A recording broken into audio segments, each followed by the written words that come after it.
श्रीगणेशाय नमः। अथ श्री विष्णुस्तोत्रम्। राजा उवाच। श्रियः कान्त नमस्तेस्तु श्रीपते पीतवाससे श्रीद श्रीश श्रीनिवास नमस्ते श्रीनिकेतन। आद्यं पुरुषमीशानं सर्वेशं सर्वतोमुखं निष्कलं परमं देवं प्रणतोऽस्मि सनातनं।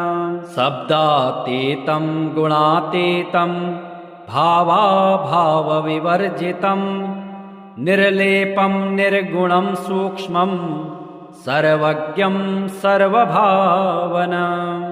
प्रावीणमेघप्रतीकाशं गोब्राह्मणहिते रतं सर्वेषामेव गोप्तारं व्यापिनं सर्वभाविनं।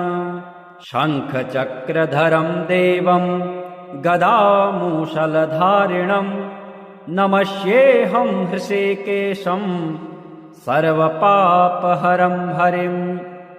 नागपर्यङ्कशयनं शिरोदार्णवशायिनं नमस्येऽहं हृषीकेशं सर्वपापहरं हरिं।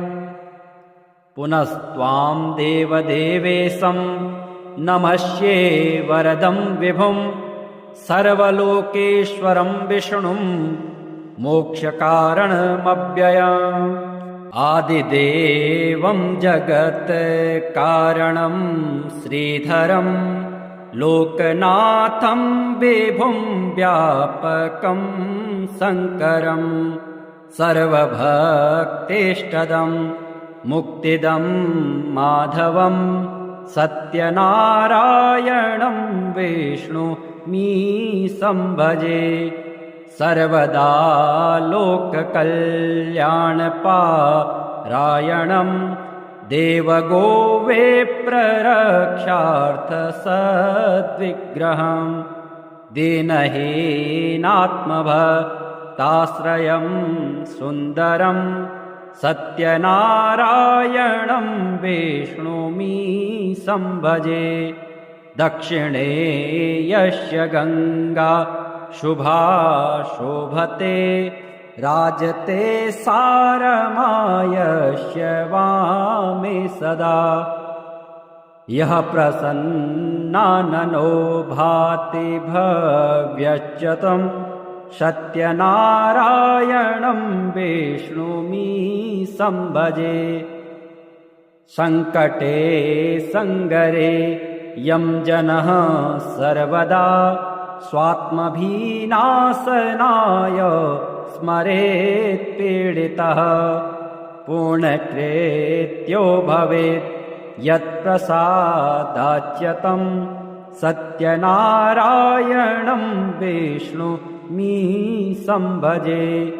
वाञ्छितं दुर्लभं यो ददाति प्रभो साधवे स्वात्मभक्ताय भक्तिप्रियः। सर्वभूताश्रयं तं हि विश्वम्भरं सत्यनारायणं विष्णुमी संभजे। ब्राह्मणः साधु वैश्यश्चतुङ्गध्वजो ये भवन् विश्रुता यस्य भक्त्यामरा। लीलया यस्य विश्वं ततं तं विभुं सत्यनारायणं विष्णुमी संभजे। येन चाब्रह्मबालतृणं धार्यते सृज्यते पाल्यते सर्वमेतज्जगत्। भक्तभावप्रियं श्रीदयासागरं सत्यनारायणं विष्णुमी संभजे। सर्वकामप्रदं सर्वदा सत्प्रियं वन्दितं देवविन्दे मुनीन्द्रार्चितं पुत्रपौत्रादिसर्वेष्टदं शाश्वतं सत्यनारायणं विष्णुमीशं भजे। अष्टकं सत्यदेवस्य भक्त्या नरः भावयोक्तो मोदाय स्त्रीसन्ध्यं पठेत् तस्य नश्यन्ति पापानि तेनाग्निना इन्धनानीव शुष्काणि सर्वाणि वै। परमं परस्मात् प्रकृतेरनादि मेकं निविष्टं बहुधा गुहायाम् सर्वालयं सर्वचराचरस्थं नमामि विष्णुं जगदेकनाथम्। ॐ विष्णुपञ्जरकं दिव्यं सर्वदुष्टनिवारणम् उग्रतेजो महावीर्यं सर्वशत्रुनिकृन्तनं त्रिपुरं दहमानस्य हरस्य ब्रह्मणोदितं तदहं सम्प्रवक्ष्यामि आत्मरक्षाकरं नृणाम्। पादौ रक्षतु गोविन्दो जङ्घे चैव त्रिविक्रमः ऊरू मे केशवः पातु कटिं चैव जनार्दनः नाभिं चैवाच्युतः पातु गुह्यं चैव तु वामनः उदरं पद्मनाभश्च पृष्ठं चैव तु माधवः वामपार्श्वं तथा विष्णुर्दक्षिणं मधुसूदनः बाहुवे वासुदेवश्च हृदि दामोदरस्तथा कण्ठं रक्षतु वाराह कृष्णश्च मुखमण्डलं माधवः कर्णमूले तु हृषिकेशश्च नासिके नेत्रे नारायणो रक्षेत् ललाटं गरुडध्वजः कपोलो केशवो रक्षेत् वैकुण्ठः सर्वतो दिशम् श्रीवत्साङ्कश्च सर्वेषा अङ्गानां रक्षको भवेत् पूर्वस्यां पुण्डरीकाक्ष आग्नेयां श्रीधरस्तथा दक्षिणे नारसिंहश्च नैऋत्यां माधवोऽवतु पुरुषोत्तमो मे वारुण्यां वायव्यां च जनार्दनः गदाधरस्तु कौबेर्या मीशान्यां पातु केशवः आकाशे च गदा पातु पाताले च सुदर्शनम् सन्नद्धः सर्वगात्रेषु प्रविष्टो विष्णुपञ्जरः विष्णुपञ्जरविष्टोऽहं विचरामि महीतले राजद्वारे पथे घोरे संग्रामे शत्रुसङ्कटे नदीषु च रणे चैव चोरव्याघ्रभयेषु च डाकिनी प्रेतभूतेषु भयं तस्य न जायते रक्ष रक्ष महादेव रक्ष रक्ष जनेश्वर रक्षन्तु देवताः सर्वा ब्रह्मा विष्णु महेश्वरः जले रक्षतु वाराह स्थले रक्षतु वामनः अटव्यां नारसिंहश्च सर्वतः पातु केशवः दिवा रक्षतु मां सूर्यो रात्रो रक्षतु चन्द्रमः पन्थानां दुर्गमं रक्षेत् सर्वमेव जनार्दनः रोगविघ्नहतश्चैव ब्रह्मः गुरुतल्पगः स्त्रीहन्ता बालघाती च सुरापो वृषलेपति मुच्यते सर्वपापेभ्यो यः पठेन्नात्र संशयः अपुत्रो लभते पुत्रं धनार्थी लभते धनं विद्यार्थी लभते विद्यां मोक्षार्थी लभते गतिम् आपदो हरते नित्यं विष्णुस्तोत्रार्थसम्पदा यस्त्विदं पठते स्तोत्रं विष्णुपञ्जरमुत्तमम् मुच्यते सर्वपापेभ्यो विष्णुलोकं स गच्छति गोसहस्रफलं तस्य वाजपेयशतस्य च अश्वमेधसहस्रस्य फलं प्राप्नोति मानवः सर्वकामं लभेदस्य पठनान्नात्र संशयः जले विष्णुः स्थले विष्णुर्विष्णुः पर्वतमस्तके ज्वालामालाकुले विष्णुः सर्वं विष्णुमयं जगत् तुलस्योवाच ॐ नमो भगवते तुभ्यं नारायण जगत्पते केवलानुभवानन्द स्वरूप परमेश्वर कंसारये महेशाय केशवाय नमोऽस्तुते हरये नरसिंहाय श्रीकान्ताय नमो नमः नमो भक्त्यैकलभ्याय तर्कदूराय ते नमः नमो वेदान्तवेद्याय विद्यावेद्याय ते नमः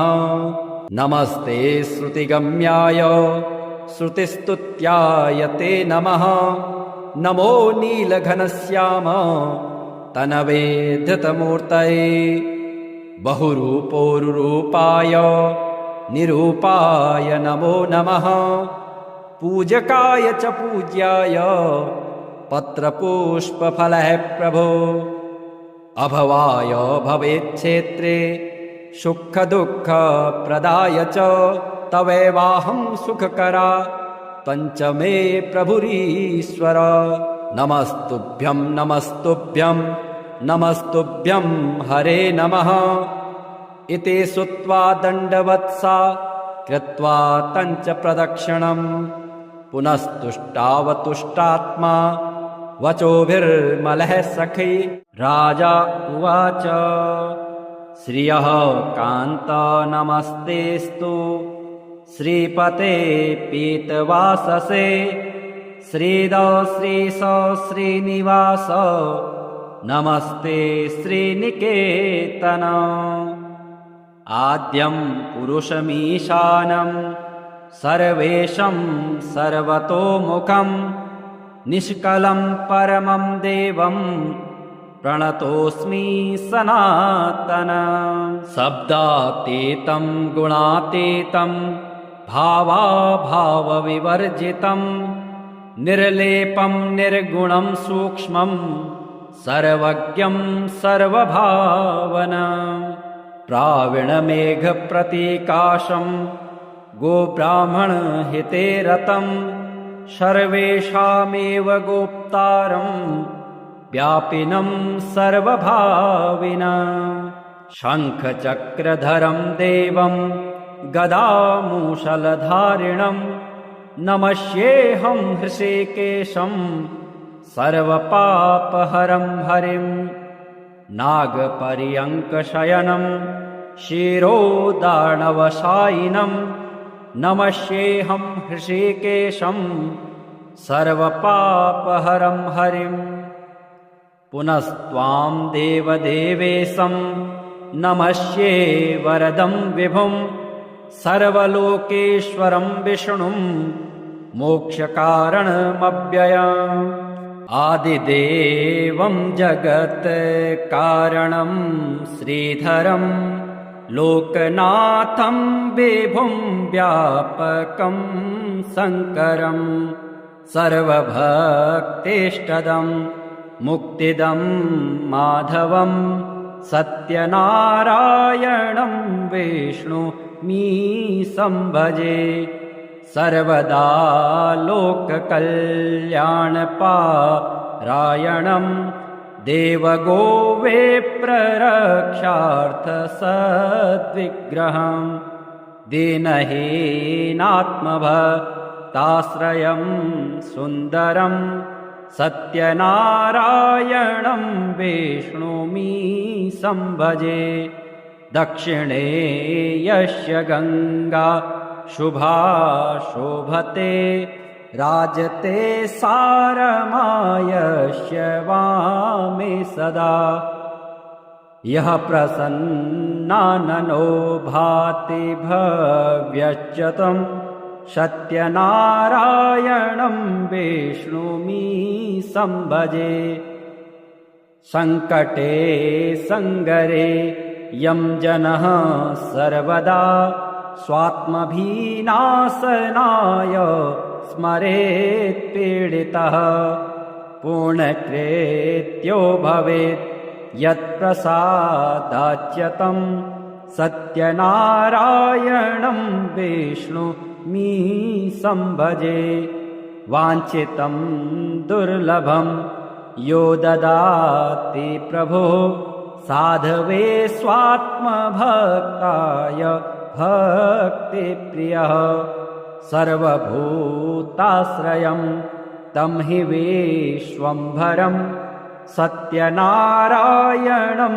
विष्णुमि संभजे ब्राह्मणः साधु वैश्यश्चतुङ्गध्वजो ये भवन् विश्रुता यस्य भक्त्यामरा लीलया यस्य विश्वं ततं तं विभुं सत्यनारायणं विष्णुमि संभजे येन चाब्रह्मबालतृणं धार्यते सृज्यते पाल्यते सर्वमेतज्जगत्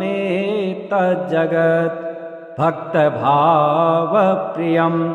श्रीदयासागरं सत्यनारायणं विष्णुमि संभजे सर्वकामप्रदं सर्वदा सत्प्रियं वन्दितं देवविन्दत् मुनीन्द्रार्चितं पुत्रपौत्रादिसर्वेष्टदं शाश्वतं सत्यनारायणं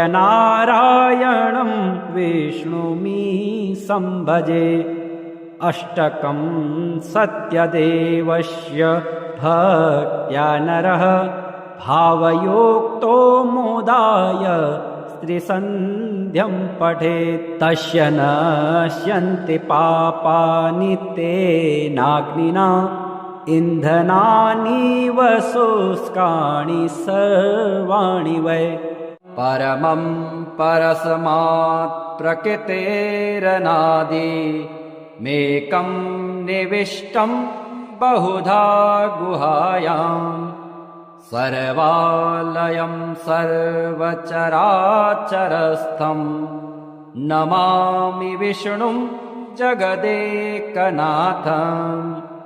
ॐ विष्णुपञ्जरकं दिव्यं सर्वदुष्टनिवारणम् उग्रतेजो महावीर्यं सर्वशत्रुनिकृन्तनं त्रिपुरं दहमानस्य हरस्य ब्रह्मणोदितं तदहं सम्प्रवक्ष्यामि आत्मरक्षाकरं नृणां पादौ रक्षतु गोविन्दो जङ्घे चैव त्रिविक्रमः ऊरू मे केशवः पातु कटिं चैव जनार्दनः नाभिं चैवाच्युतः पातु गुह्यं चैव तु वामनः उदरं पद्मनाभश्च पृष्ठं चैव तु माधवः वामपार्श्वं तथा विष्णुर्दक्षिणं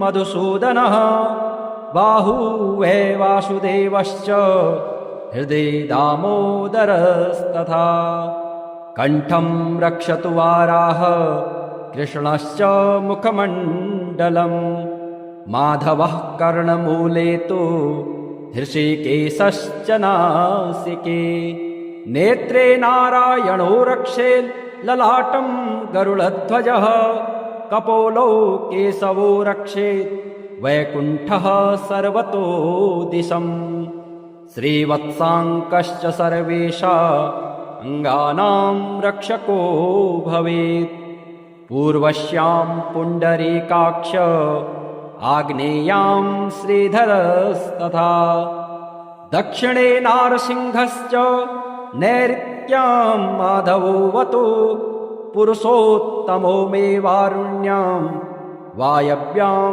च जनार्दनः गदाधरस्तु कौबेर्या मीशान्यां पातु केशवः आकाशे च गदा पातु पाताले च सुदर्शनम् सन्नद्धः सर्वगात्रेषु प्रविष्टो विष्णुपञ्जरः विष्णुपञ्जरविष्टोऽहं विचरामि महीतले राजद्वारे पथे घोरे संग्रामे शत्रुसङ्कटे नदीषु च रणे चैव चोरव्याघ्रभयेषु च डाकिनी प्रेतभूतेषु भयं तस्य न जायते रक्ष रक्ष महादेव रक्ष रक्ष जनेश्वर रक्षन्तु देवताः सर्वा ब्रह्मा विष्णुमहेश्वरः जले रक्षतु वाराह स्थले रक्षतु वामनः अटव्यां नारसिंहश्च सर्वतः पातु केशवः दिवा रक्षतु मां सूर्यो रात्रो रक्षतु चन्द्रमः पन्थानां दुर्गमं रक्षेत् सर्वमेव जनार्दनः रोगविघ्नहतश्चैव ब्रह्मः गुरुतल्पगः स्त्रीहन्ता बालघाती च सुरापो वृषलेपति मुच्यते सर्वपापेभ्यो यः पठेन्नात्र संशयः अपुत्रो लभते पुत्रं धनार्थी लभते धनं विद्यार्थी लभते विद्यां मोक्षार्थी लभते गतिम् आपदो हरते नित्यं विष्णुस्तोत्रार्थसम्पदा यस्त्विदं पठते स्तोत्रं विष्णुपञ्जरमुत्तमम् मुच्यते सर्वपापेभ्यो विष्णुलोकं स गच्छति गोसहस्रफलं तस्य वाजपेयशतस्य च अश्वमेधसहस्रस्य फलं प्राप्नोति मानवः सर्वकामं लभेदस्य पठनान्नात्र संशयः जले विष्णुः स्थले विष्णुर्विष्णुः पर्वतमस्तके ज्वालामालाकुले विष्णुः सर्वं विष्णुमयं जगत् तुलस्योवाच ॐ नमो भगवते तुभ्यं नारायण जगत्पते केवलानुभवानन्द स्वरूप परमेश्वर कंसारये महेशाय केशवाय नमोऽस्तुते हरये नरसिंहाय श्रीकान्ताय नमो नमः नमो भक्त्यैकलभ्याय तर्कदूराय ते नमः नमो वेदान्तवेद्याय विद्यावेद्याय ते नमः नमस्ते श्रुतिगम्याय श्रुतिस्तुत्याय ते नमः नमो नीलघनश्याम तनवे धृतमूर्तये बहुरूपोरुरूपाय निरूपाय नमो नमः पूजकाय च पूज्याय पत्रपुष्पफलः प्रभो अभवाय भवेच्छेत्रे सुखदुःखप्रदाय च तवैवाहं सुखकरा पञ्चमे प्रभुरीश्वर नमस्तुभ्यं नमस्तुभ्यं नमस्तुभ्यं हरे नमः इति श्रुत्वा दण्डवत्सा कृत्वा तञ्च प्रदक्षिणम् पुनस्तुष्टावतुष्टात्मा वचोभिर्मलः सखी राजा उवाच श्रियः कान्त नमस्तेस्तु श्रीपते पीतवाससे श्रीद श्रीश श्रीनिवास नमस्ते श्रीनिकेतन आद्यं पुरुषमीशानं सर्वेशं सर्वतोमुखं निष्कलं परमं देवं प्रणतोऽस्मि सनातनं। शब्दातीतं गुणातीतं भावाभावविवर्जितं निर्लेपं निर्गुणं सूक्ष्मं सर्वज्ञं सर्वभावनं। प्राविणमेघप्रतीकाशं गोब्राह्मणहिते रतं सर्वेषामेव गोप्तारं व्यापिनं सर्वभाविनं। शङ्खचक्रधरं देवं गदामूषलधारिणं नमस्येऽहं हृषीकेशं सर्वपापहरं हरिं। नागपर्यङ्कशयनं शिरोदार्णवशायिनं नमस्येऽहं हृषीकेशं सर्वपापहरं हरिं। पुनस्त्वां देवदेवेशं नमस्ये वरदं विभुं सर्वलोकेश्वरं विष्णुं मोक्षकारणमव्ययम्। आदिदेवं जगत्कारणं श्रीधरं लोकनाथं विभुं व्यापकं शङ्करं सर्वभक्तेष्टदं मुक्तिदं माधवं सत्यनारायणं विष्णुमी संभजे। सर्वदा लोककल्याणपारायणं देवगोविप्ररक्षार्थसद्विग्रहं दीनहीनात्मभक्ताश्रयं सुन्दरं सत्यनारायणं विष्णुमी संभजे। दक्षिणे यस्य गङ्गा शुभा शोभते राजते सारमायस्य वामे सदा। यः प्रसन्नाननो भाति भव्यश्च तं सत्यनारायणं विष्णुमी संभजे। सङ्कटे सङ्गरे यं जनः सर्वदा स्वात्मभिनाशनाय स्मरेत् पीडितः पूर्णकृत्यो भवेत् यत्प्रसादाच्यतं सत्यनारायणं विष्णुमी संभजे। वाञ्छितं दुर्लभं यो ददाति प्रभो साधवे स्वात्मभक्ताय भक्तिप्रियः। सर्वभूताश्रयं तं हि विश्वम्भरं सत्यनारायणं विष्णुमी संभजे। ब्राह्मणः साधु वैश्यश्चतुङ्गध्वजो ये भवन् विश्रुतायस्य भक्त्यामरा। लीलया यस्य विश्वं ततं तं विभुं सत्यनारायणं विष्णुमी संभजे। येन चाब्रह्मबालतृणं धार्यते सृज्यते पाल्यते सर्वमेतज्जगत्। भक्तभावप्रियं श्रीदयासागरं सत्यनारायणं विष्णुमी संभजे। सर्वकामप्रदं सर्वदा सत्प्रियं वन्दितं देवविन्दत् मुनीन्द्रार्चितं। पुत्रपौत्रादिसर्वेष्टदं शाश्वतं सत्यनारायणं विष्णुमी संभजे।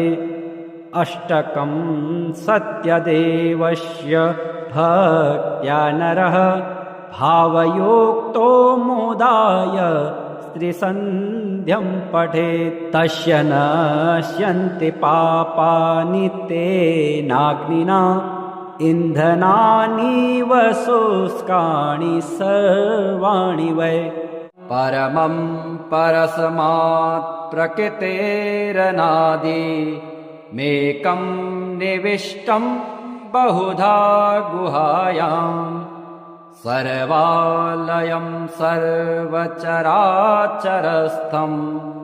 नमामि विष्णुं जगदेकनाथम्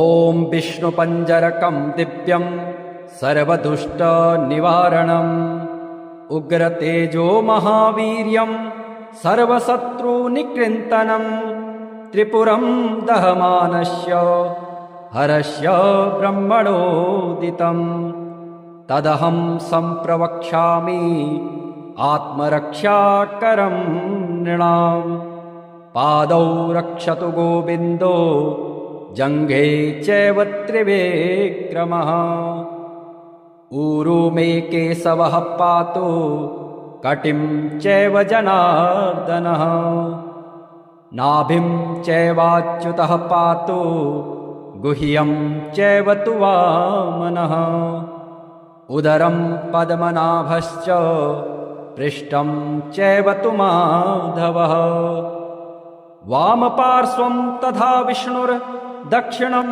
मधुसूदनः बाहुवे वासुदेवश्च हृदि दामोदरस्तथा कण्ठं रक्षतु वाराह कृष्णश्च मुखमण्डलं माधवः कर्णमूले तु हृषिकेशश्च नासिके नेत्रे नारायणो रक्षेत् ललाटं गरुडध्वजः कपोलौ केशवो रक्षेत् वैकुण्ठः सर्वतो दिशम् श्रीवत्साङ्कश्च सर्वेषा अङ्गानां रक्षको भवेत् पूर्वस्यां पुण्डरीकाक्ष आग्नेयां श्रीधरस्तथा दक्षिणे नारसिंहश्च नैऋत्यां माधवोऽवतु पुरुषोत्तमो मे वारुण्यां वायव्यां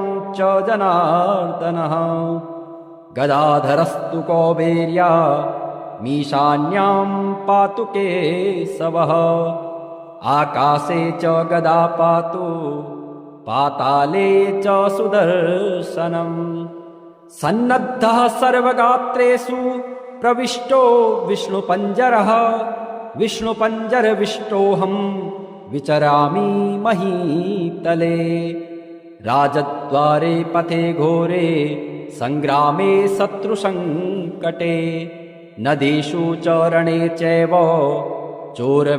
चोरव्याघ्रभयेषु च डाकिनी प्रेतभूतेषु भयं तस्य न जायते रक्ष रक्ष महादेव रक्ष रक्ष जनेश्वर रक्षन्तु देवताः सर्वा ब्रह्मा विष्णुमहेश्वरः जले रक्षतु वाराह स्थले रक्षतु वामनः अटव्यां नारसिंहश्च सर्वतः पातु केशवः दिवा रक्षतु मां सूर्यो रात्रौ रक्षतु चन्द्रमः पन्थानां दुर्गमं रक्षेत् सर्वमेव जनार्दनः रोगविघ्नहतश्चैव ब्रह्मः गुरुतल्पगः स्त्रीहन्ता बालघाती च सुरापो वृषलेपते मुच्यते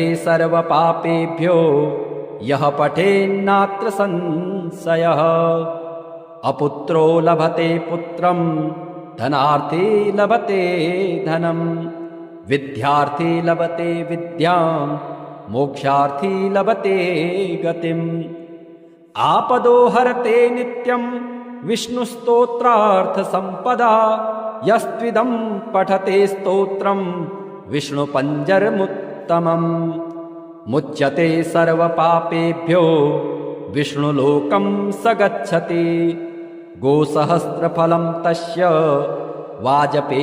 वाजपेयशतस्य च अश्वमेधसहस्रस्य फलं प्राप्नोति मानवः सर्वकामं लभेदस्य पठनान्नात्र संशयः। जले विष्णुः स्थले विष्णुर्विष्णुः पर्वतमस्तके ज्वालामालाकुले विष्णुः सर्वं विष्णुमयं जगत्। तुलस्योवाच ॐ नमो भगवते तुभ्यं नारायण जगत्पते केवलानुभवानन्द स्वरूप परमेश्वर। कंसारये महेशाय केशवाय नमोऽस्तुते हरये नरसिंहाय श्रीकान्ताय नमो नमः। नमो भक्त्यैकलभ्याय तर्कदूराय ते नमः। नमो वेदान्तवेद्याय विद्यावेद्याय ते नमः। नमस्ते श्रुतिगम्याय श्रुतिस्तुत्याय ते नमः। नमो नीलघनश्याम तनवे धृतमूर्तये बहुरूपोरुरूपाय निरूपाय नमो नमः। पूजकाय च पूज्याय पत्रपुष्पफलः प्रभो अभवाय भवेच्छेत्रे सुखदुःखप्रदाय च तवैवाहं सुखकरा पञ्चमे प्रभुरीश्वर। नमस्तुभ्यं नमस्तुभ्यं नमस्तुभ्यं हरे नमः। इति श्रुत्वा दण्डवत्सा कृत्वा तञ्च प्रदक्षिणम् पुनस्तुष्टावतुष्टात्मा वचोभिर्मलः सखै